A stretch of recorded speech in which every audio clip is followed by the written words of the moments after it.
ক্ষয়ক্ষতি হয়েছে তারা এটা নির্ধারণ করতেছে, তাদের অফিসিয়ালি এটা নির্ধারণ করার পরেই তারা মামলাটা করবে যে তাদের টোটাল আসলে কি কি খোয়া গেছে, কত টাকার ক্ষয়ক্ষতি হয়েছে, এই ফিগারটা তারা ফিগার আউট করতেছে। এই কারণে তারা মামলাটা করে নাই, প্রথম আলোর মামলাটা হয়ে গেছে।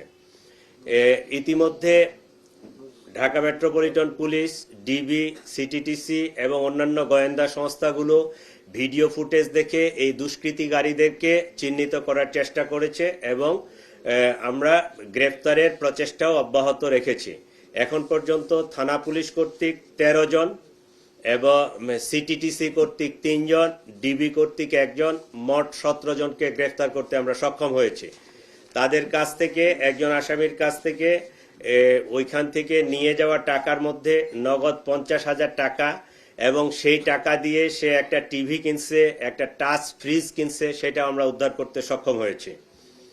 তাদের বিরুদ্ধে পেনাল কোড, স্পেশাল পাওয়ার act, cyber security act, anti terrorism act, এই 4টা আইনে মামলা হয়েছে। দেশকে আমরা যেন সকলেই মিলে স্থিতিশীল রাখার চেষ্টা করি, আমাদের যার যার অবস্থানে আমরা যার যতটুকু দায়িত্ব সেটা যেন পালন করি, এইটুকু আহ্বান জানাই।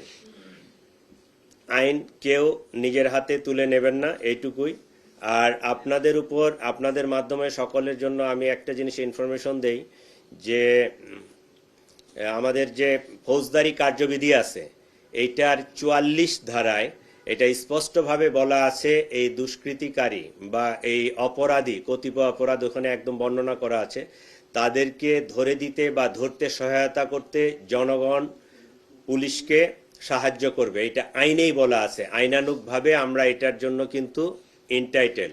ওই যে আপনাদের মাধ্যমে আপনারা এবং যারা আমাদেরকে শুনতেছে সকলের কাছে আমাদের উদাত্ত আহ্বান, শুধু এই ঘটনায় না, আরও অন্যান্য ঘটনায় যে সকল আসামি আছে তাদেরকে যদি আপনারা আপনার এলাকায় দেখেন বা পান, কোনো বাসায় থাকে বা ইয়া করে, আপনারা তথ্য দিবেন। এটা কিন্তু আপনাকে আইনানুগভাবে এই অধিকারটুকু দেওয়া হয়েছে, আপনারা এই তথ্য দিবেন, আমাদেরকে সহায়তা করবেন।